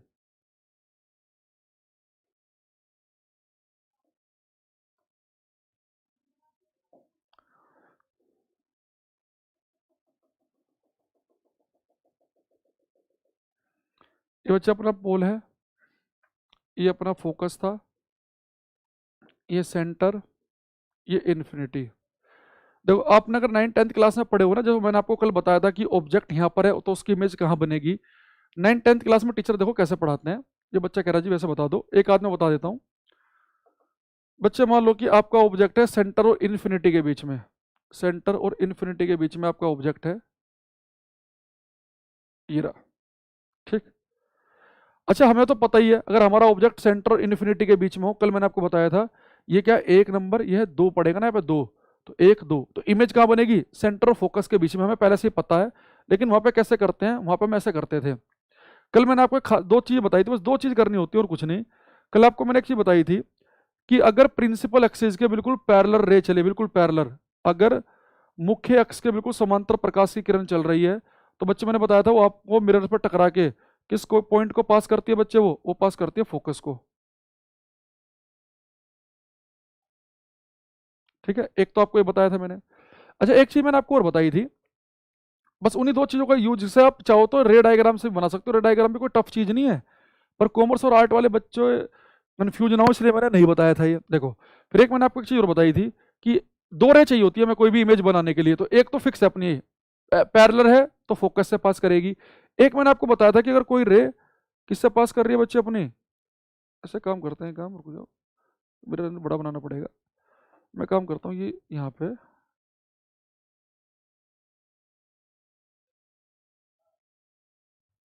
सेंटर ये बना देता हूँ। देखो बच्चा ध्यान देना, एक मैंने आपको बताया था कल, 2 चीजें बताई थी कि अगर कोई रे प्रिंसिपल एक्सिस के पैरेलल है तो टकरा के फोकस से पास करेगी। एक मैंने कल आपको बताया था अगर कोई रे किससे पास कर रही है, सेंटर से पास कर रही है, तो मैंने कहा था कि टकरा कर उसी पाथ पर लौट आएगी। ठीक है, तो ये रे गई पैरेलल, फोकस से पास करी, ये सेंटर को पास करी तो वापस आ गई। तो दोनों रे कहाँ मिल रही है? यहाँ पर, यानी इस वाले पॉइंट की इमेज बनेगी यहाँ पर। तो इसका मतलब है कि इमेज कैसी बन रही है? उल्टी बन रही है। तो अगर आपका ऑब्जेक्ट सेंटर और इन्फिनिटी के बीच में है, अगर आपका ऑब्जेक्ट सेंटर एंड इन्फिनिटी के बीच में है, तो उसकी इमेज आपको दिख रही है कहाँ बन रही है? इमेज कहाँ बन रही है उसकी? सेंटर एंड फोकस के बीच में। कैसी बन रही है? उल्टी बन रही है। कैसी बन रही है? छोटे साइज की बन रही है। तो यही चीज मैंने कल आपको गोले और डब्बे से बता दी थी। तो ये ऐसे कर सकते हैं आप, तो भी कोई बड़ी बात नहीं है, ये भी रे डायग्राम से भी किया जा सकता है। लेकिन इसमें फिर आपको पता क्या करना पड़ेगा, आप 6 अलग अलग जगह ऑब्जेक्ट रखेंगे तो आपको ऐसे जैसे 6 डायग्राम बनाने पड़ेंगे। जबकि कल मैंने एक ही डायग्राम में आपको 1 2 3 4 5 6, 1 2 3 4 5 6, एक ही डायग्राम में 6 के ऑब्जेक्ट की इमेज कहाँ बनेगी, छोटी है, बड़ी है, उल्टी है, क्या है, सब कुछ बता दिया एक के अंदर ही। तो ज्यादा आसान था हमारे लिए। ठीक है, अरे बात समझ में, चलो 1 मिनट रुको।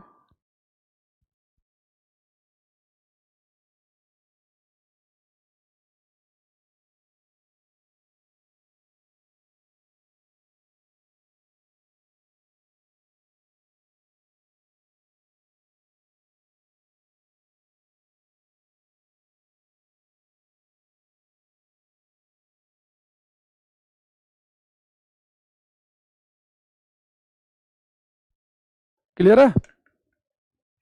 अरे हाँ या ना, समझ में आ रहा है कि नहीं आ रहा, ये बताओ जल्दी मुझे। चलो अब हम लिखेंगे कॉन्वेक्स मिरर उत्तल दर्पण। अब लिखेंगे हम कॉन्वेक्स उत्तल। एक बार आप कॉन्वेक्स भी पढ़ लोगे ना, ये गोले डब्बे, तो ज़्यादा अच्छी क्लैरिटी आपको आएगी। एक बार आप लिखेंगे हम उत्तल दर्पण कॉन्वेक्स मिरर। ठीक है, तो देखो इसमें बहुत आसान है, कुछ नहीं, बच्चों वाला खेल। अगर आप कनकेव समझ गए ना, तो ये तो आप ऐसे ही कर लोगे। कॉन्वेक्स मिरर को बच्चे हम बनाएंगे ऐसे, सी की शेप में। अच्छा ये बच्चे आपका क्या होगा? पोल। आपको पता है बच्चे से मैं पूरा कंप्लीट कर दूंगा तो इसका सेंटर इस तरफ आएगा। सेंटर पोल के बीच में क्या होता है? अपना फोकस। और ये क्या होता है? इन्फिनिटी। अच्छा बहुत सारे बच्चे समझ गए होंगे कि कॉन्वेक्स मिरर की फोकल लेंथ मैंने पॉजिटिव क्यों कहा था। देखो अगर आप कॉन्वेक्स मिरर की फोकल लेंथ देखें, फोकल लेंथ क्या होती है? पोल से लेकर फोकस के बीच की दूरी। तो इसकी फोकल लेंथ पड़ रही है राइट हैंड साइड पे, तो इधर की वैल्यू हम पॉजिटिव लेते हैं। कनकेव मिरर बनाया था बच्चे मैंने ऐसा, तो कनकेव मिरर का पोल ये था, फोकस ये था, तो इसकी जो फोकल लेंथ पड़ रही थी वो पड़ रही थी लेफ्ट साइड पे, इसलिए इसकी फोकल लेंथ निगेटिव थी और उसकी फोकल लेंथ पॉजिटिव थी। ठीक है, अच्छा लेकिन बच्चे आपको पता है कि हम ऑब्जेक्ट तो रखते हैं लेफ्ट साइड पे हमेशा, तो एक काम करते हैं सेम डिस्टेंस पे इधर भी मैं ये एफ सी इन्फिनिटी लिख लेता हूँ, एफ सी इन्फिनिटी। तो मेरे पास चाहे कनकेव मिरर हो चाहे कॉन्वेक्स मिरर हो, ऑब्जेक्ट हम रख सकते हैं 6 जगह, जैसे कल रखे थे हमने, इन्फिनिटी पर, बीच में, सेंटर पर, बीच में, फोकस पे, बीच में। तो हमारे पास 6 पोजीशन है जहां पर आपका ऑब्जेक्ट हो सकता है। जैसे कोई आपसे पूछ ले कि कॉन्वेक्स मिरर के सामने, उत्तल दर्पण के सामने वस्तु फोकस पे है, तो किसकी बात कर रहा है बच्चे? 5वें नंबर की। ऑब्जेक्ट कहां पे? इन्फिनिटी पे, किसकी बात कर रहा है? पहले नंबर की। अब बच्चे आप ध्यान देना, कॉन्वेक्स मिरर इतना प्यारा है, इसमें तो आपको डायग्राम बनाने की भी जरूरत नहीं पड़ेगी, चुटकियों में क्वेश्चन होगा। देखो कॉन्वेक्स मिरर कैसे इमेज बनाता है, 6 5 4 3 2 2 1। मजा नहीं आया, मुझे तो बहुत जरूरी है भाई, साफ साफ सा नहीं दिख रहा ना अभी।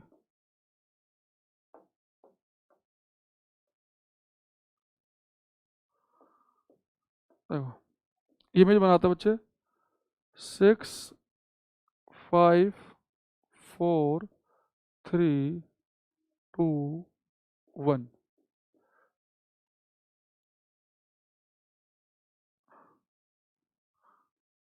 देखो कितना बढ़िया मिरर है, ध्यान से देखना, मजा आ जाएगा। कॉन्वेक्स मिरर के सामने बच्चे आपने ऑब्जेक्ट रखा इन्फिनिटी पर। ऑब्जेक्ट क्या होता है बच्चे, सर्कल कल पढ़ा था हमने। अगर ऑब्जेक्ट इन्फिनिटी पर है 1 नंबर, तो बच्चों उसकी इमेज कहाँ बन रही है, फोकस पे। अगर ऑब्जेक्ट इन्फिनिटी पर है तो उसकी इमेज तो फोकस से बन रही है। अच्छा अगर बच्चे ऑब्जेक्ट रखा है सेंटर और इन्फिनिटी के बीच में 2 नंबर, तो 2 नंबर वाली इमेज कहाँ बन रही है बच्चे, फोकस और पोल के बीच वाले क्षेत्र में। ऑब्जेक्ट अगर सेंटर पे है, फिर से इमेज कहाँ बन रही है, 3 नंबर, फोकस और पोल के बीच में। ऑब्जेक्ट सेंटर और फोकस के बीच में 4 नंबर, फिर से इमेज कहाँ बन रही है, फोकस और पोल के बीच में। ऑब्जेक्ट वस्तु फोकस पे 5 नंबर, फिर से इमेज कहाँ बन रही है, पोल और फोकस के बीच में। ऑब्जेक्ट फोकस और पोल के बीच में 6 नंबर, फिर से इमेज कहाँ बन रही है, फोकस और पोल के बीच में। यानी कॉन्वेक्स मिरर इतना बेहतरीन मिरर है, इसमें इमेज केवल और केवल पोल से फोकस के बीच में ही बनती है। तो जैसे पेपर में आप देख लो उत्तल दर्पण, तो कभी भी उत्तल दर्पण सेंटर पर, इन्फिनिटी पर, फोकस सेंटर के बीच में इमेज बना ही नहीं सकता। कॉन्वेक्स मिरर अगर इमेज बनाएगा तो केवल फोकस से लेके सेंटर के बीच में ही बनाएगा, पोल से लेके फोकस के बीच में ही बनाएगा बस। फोकस पे कब बनेगी इमेज, अगर ऑब्जेक्ट एग्जैक्ट इन्फिनिटी पर है तो इमेज एग्जैक्ट फोकस पे है, अदरवाइज 2 3 4 5 6 देख लो, सारी की सारी इमेज पोल और फोकस के बीच में है। तो क्या इसमें डायग्राम बनाने की जरूरत पड़ेगी पेपर में, नहीं। जैसे आप देखेंगे कॉन्वेक्स मिरर, अगर उसने इन्फिनिटी लिख दिया तो इमेज फोकस पे, अदरवाइज वो बोल दे कि कॉन्वेक्स मिरर के सामने ऑब्जेक्ट कहीं भी रखा हो, इमेज केवल पोल और फोकस के बीच में ही बन सकती है। इसके अलावा इसकी औकात कहीं और इमेज बनाने की है ही नहीं, ये कहीं और इमेज बनाता ही नहीं है। इस बात को आपको ध्यान रखना है कि कॉन्वेक्स मिरर कहीं और इमेज नहीं बनाता। आ रही बात समझ में यहां तक की सभी को, ठीक है। अच्छा सारे के सारे डब्बे बच्चे लाइन से ऊपर हैं, तो सारी की सारी इमेज कैसी है, इरेक्ट सीधी। यानी कॉन्वेक्स मिरर जो है इमेज केवल सीधी बनाएगा, ये कभी उल्टी इमेज बना ही नहीं सकता। अगर आपको केवल सीधी इमेज प्राप्त करनी है तो कौन बनाएगा, कॉन्वेक्स। जबकि कनकेव तो सीधी भी बना सकता था, उल्टी भी। तो कॉन्वेक्स मिरर हमेशा सीधी आभासी इमेज बनाएगा और पोलर फोकस के बीच में। और साइज जो होगा ना इन इमेज का, सारे इमेज का साइज ऑब्जेक्ट से छोटा है। कॉन्वेक्स मिरर कभी भी इमेज सेम साइज की भी नहीं बना सकता। अगर कभी सारी की सारी इमेज एक ही एरिया में बने तो समझ जाना उन सबका साइज ऑब्जेक्ट से छोटा है। मान लो मैंने यहाँ पे एक 10 सेंटीमीटर का ऑब्जेक्ट लिया, उसे अलग अलग जगह रखा, ये सारी की सारी इमेज 10 सेंटीमीटर छोटी है, एक भी 10 के बराबर नहीं है।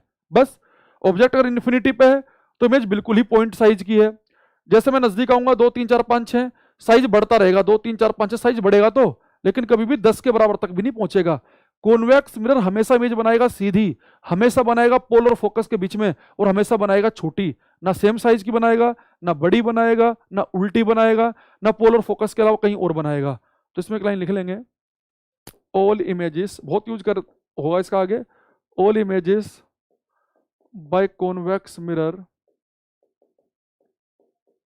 Are erect, virtual and diminished. All images by convex mirror are erect, virtual and diminished. उत्तल दर्पण के द्वारा बने सभी प्रतिबिंब सीधे आभासी और छोटे होते हैं। उत्तल दर्पण के द्वारा बने सभी प्रतिबिंब सीधे आभासी और छोटे होते हैं। All images by convex mirror are erect, virtual and diminished. उत्तल दर्पण के द्वारा बने सभी प्रतिबिंब सीधे आभासी और छोटे होते हैं। ठीक है, इसे बनाओ, इस लाइन को लिखो। बाकी मैं कल जब इसका न्यूमेरिकल कराऊंगा ना, तो इस बात का हम कितना यूज करेंगे, इसका मैग्निफिकेशन कैसे निकालेंगे, सारी बातें मैं कल आपको बताऊंगा। इसे उतार लो, आराम से करो। ठीक है भाई, चलो आज के लिए इतना ही। Thank you, bye bye, take care.